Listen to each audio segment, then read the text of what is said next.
Hello, I'm Abram Banningen, an English professor at Washington University in St. Louis. And I'm Joanne Diaz, an English professor at Illinois Wesleyan University. And this is Poetry for All. This podcast is for those who already love poetry and for those who know very little about it. In this podcast, we'll read a poem, discuss it, learn from it, and then read it one more time. Today, we are very glad to have Carl Phillips with us as our first guest on the podcast. Carl Phillips is the author of numerous acclaimed poetry collections, including Speak Low, The Rest of Love, and From the Devotions, all of which were finalists for the National Book Award. Quiver of Arrows, Selected Poems, which was a finalist for the NAACP Image Award, and The Tether, which was a winner of the Kingsley Tufts Prize. His most recent book is Pale Colors in a Tall Field. Welcome, Carl. Thank you for having me. With Carl today, we're going to be talking about a poem by Toi Derricotte called The Minks. And just some quick background here first. Toi Derricotte is the author of award-winning volumes of poetry as well, including Natural Birth, Captivity, and The Black Notebooks. With Cornelius Eady, she co-founded Cave Canem, an organization committed to promoting the work of Black poets in America. Her collection, I, New and Selected Poems, was published last year. Carl, would you be willing to read The Minks for us? Yes, I'd be glad to. The Minks. In the backyard of our house on Norwood, there were 500 steel cages lined up, each with a wooden box roofed with tar paper. Inside, 2 stories, with straw for a bed. Sometimes the minks would pace back and forth wildly, looking for a way out, or else they'd hide in their wooden houses, even when we'd put the offering of raw horse meat on their trays, as if they knew they were beautiful and wanted to deprive us. In spring, the placid kits drank with glazed eyes. Sometimes the mothers would go mad and snap their necks. My uncle would lift the roof like a god who might lift our roof, look down on us, and take us out to safety. Sometimes one would escape. He would go down on his hands and knees, aiming a flashlight like a bullet of light, hoping to catch the orange gold of its eyes. He wore huge boots, gloves so thick their little teeth couldn't bite through. They're wild, he'd say. Never trust them. Each afternoon, when I put the scoop of raw meat rich with eggs and vitamins on their trays, I'd call to each a greeting. Their small, thin faces would follow as if slightly curious. In fall, they went out in a van, returning sorted, matched, their skins hanging down on huge metal hangers pinned by their mouths. My uncle would take them out when company came and drape them over his arm. The sweetest cargo. He'd blow down the pelts softly, and the hairs would part for his breath and show the shining underlife, which, like the shining of the soul, gives us each character and beauty. So good. Carl, when you teach this poem or talk about this poem, what is it that draws your attention to this poem, and what do you think people should notice is happening? Well, one of the things I point out to students is how this is what's called a stychic poem. It has no stanza breaks. It's all one long stanza. And it's also a narrative poem for the most part, telling a story. And I think the challenge of a poem that's all in one stanza is how to pace the information out for your reader. The same with a narrative poem, how to pace the episodes of the story, especially when you don't have stanza breaks to make that happen. So I'm interested in how this poem has, I'd say 3, maybe 4 movements, and it works very subtly. It seems to me that the first, I don't want to say maybe 20 some lines, tell the story, the basic story of there were these minks that the father kept with this family. But there's a shift. The first shift that happens is in the simile. My uncle would lift the roof like a god who might lift our roof. And that's the moment when the minks are aligned with the family members. And so we can start to make an equation that the minks in their little house are kind of like the family members in their own home. And the father is equated with a god. So he has great power, not just over the Minks, but over the family. So fine. Then we get the next movement where he's looking for some of the escaped Minks, and he describes them as wild, never trust them. But that line to me means something so much different now that I start to think that the Minks are kind of like the family. Does it mean that the father's children are wild? They should never be trusted?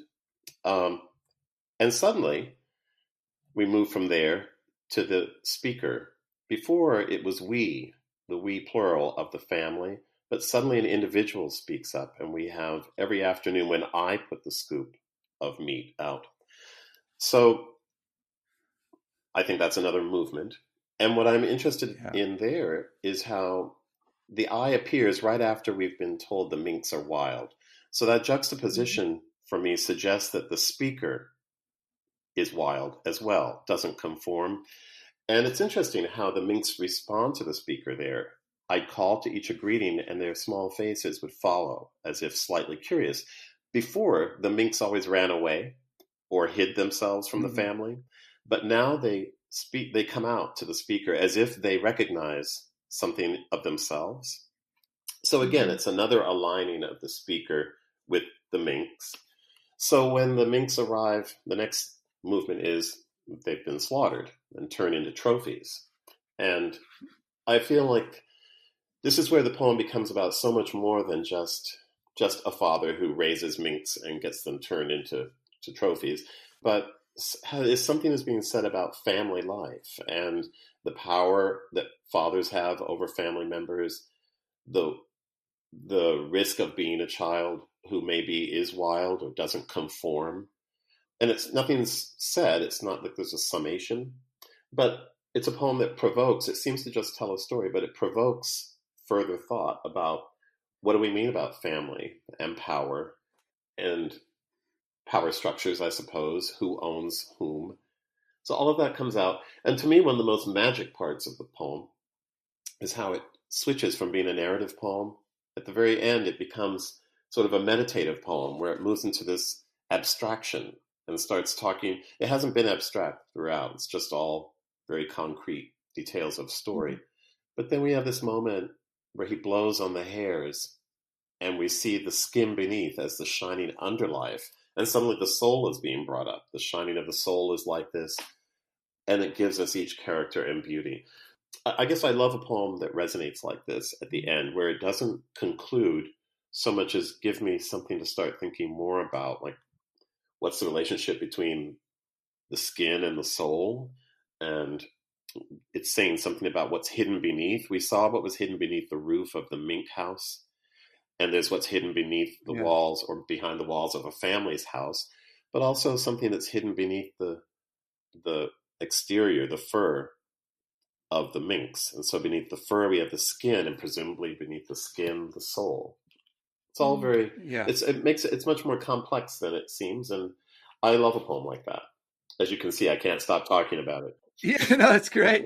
I mean, it's amazing to me the levels of interior and exterior that go all the way through this poem. But as we get to the end there, I mean, one of the things I notice about what you're saying, even as it gets more abstract, it sort of ends on this philosophical point. It also ends on an individual point. So in the beginning of the poem, we have a lot of they, the Minks. They're all just this big group of things. And at that moment when we turn to the I that you're talking about, I'd call it to each a greeting. That's where we first get the word each. Yes. So they become a kind of individual. And that we return to at the end when it says the shining of the soul gives us each character and beauty. They're not just this composite mass of things. Each one is an individual. Each one has character. Each one has beauty. Yes. And I also notice, looking at that next to last line with the word us, before the words we and us, earlier in the poem, they referred to we, the family members. But by the end, the us includes the Minks and human beings and each of all of us. And so it's like all living things. There's a lot of movement back and forth between groups and individuals. You know, as I think about the movement that you're describing, Carl, I love what you're saying about the subtle shift from a they to an I to a we. And if we look at the beginning of the poem as well, There's just a simple fact that I find astonishing. In the backyard of our house on Norwood, there were 500 steel cages lined up.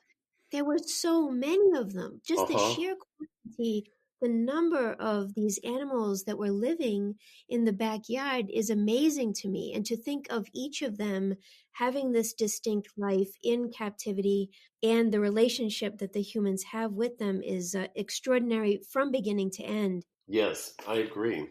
And I think it's appropriate to read the epigraph that starts the book, Captivity, Hmm. that she begins with is, "But even when I am at a loss to define the essence of freedom, I know full well the meaning of captivity." And then this poem takes us into that. And what's interesting, so in an interview with her, I noticed they asked her whether she thinks at the level of collection, when we put poems together, they're not just single individual poems, but what is their relationship to one another across a collection? Hmm. And she said, I think on the level of collection, she says, in a way, they're each a sort of mass. There's an introit, there's an offertory, there's a communion, there's a blessing. And she says, I think Oh, that pattern from childhood is in me.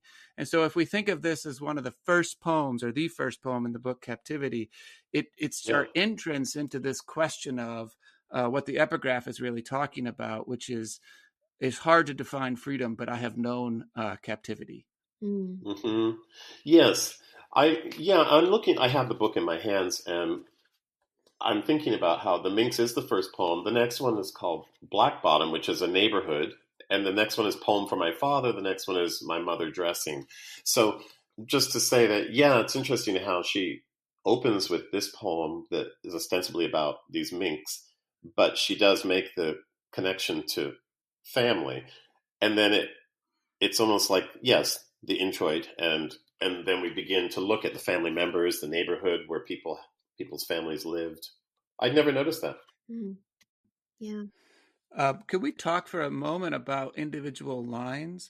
Because sometimes you get the Sure. question when you have a poem with no set rhyme scheme, like this one, and it's one long stanza. Sometimes students will get the question, well, what determines where a line should break or why a line should break?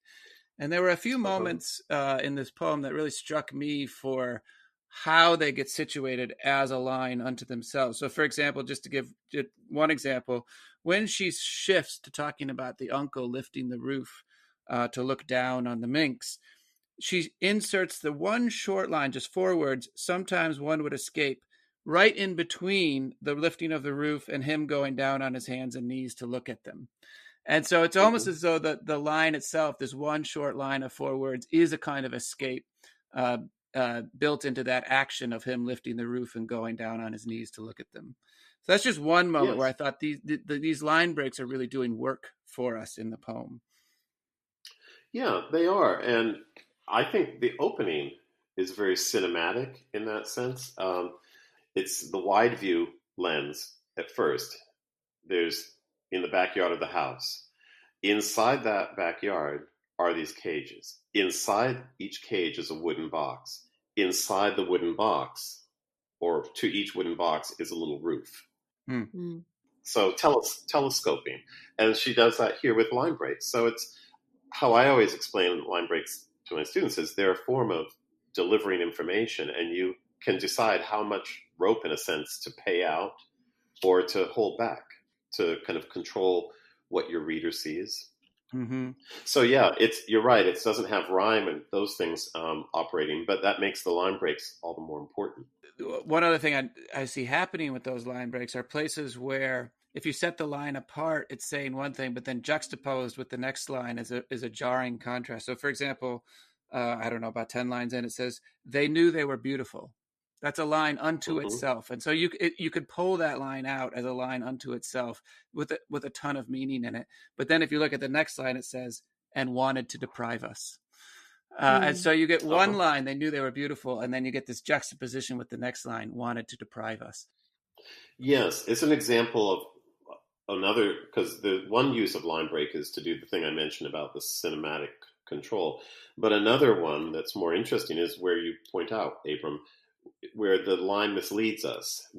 So the line break leads to surprise, Yeah, they knew they were beautiful, and then were surprised that it's and wanted to deprive us. I loved all the line breaks. I love the way it moves down the page. And I also love what happens inside the lines with sound.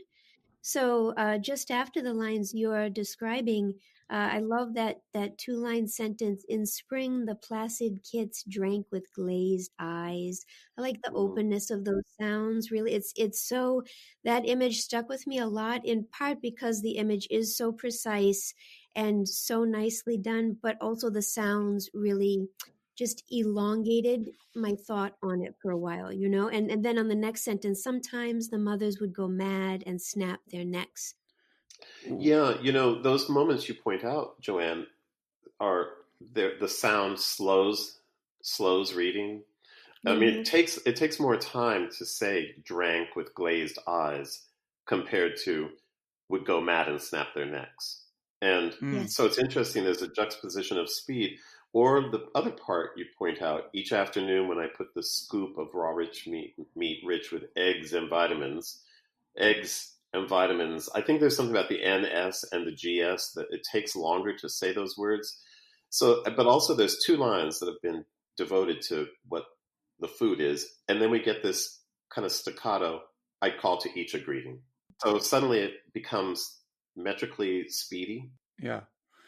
Yeah, and there's a lot with the pacing of the words and the sounds of the words, and then precisely because there aren't end rhymes, the internal rhymes then stand out all the more. So one that struck me was skins and pinned near the end. So the skins are hanging down on huge metal hangers, pinned by their mouth, and it draws attention to the fact that these are animals whose danger is precisely because of their skin. I mean, they're wanted for their skin. And so it brings, of course, to the fore all these questions of racism. But there with the rhyme, it brings out the violence attached to the skins themselves. And pinned by their mouths is not an accident either. I mean, when we think about, there's no detail that goes astray in a good poem. Yes. It's also the mouths were their only weapon. About 6 lines before that, we hear that the father has to wear gloves so thick their little teeth couldn't bite through. So, yes, yeah. Just the fact that we can talk this long about one poem is right. It's exciting. Amazing, right? Would you do the honor of reading it one more time for us, Carl? Sure. The Minks.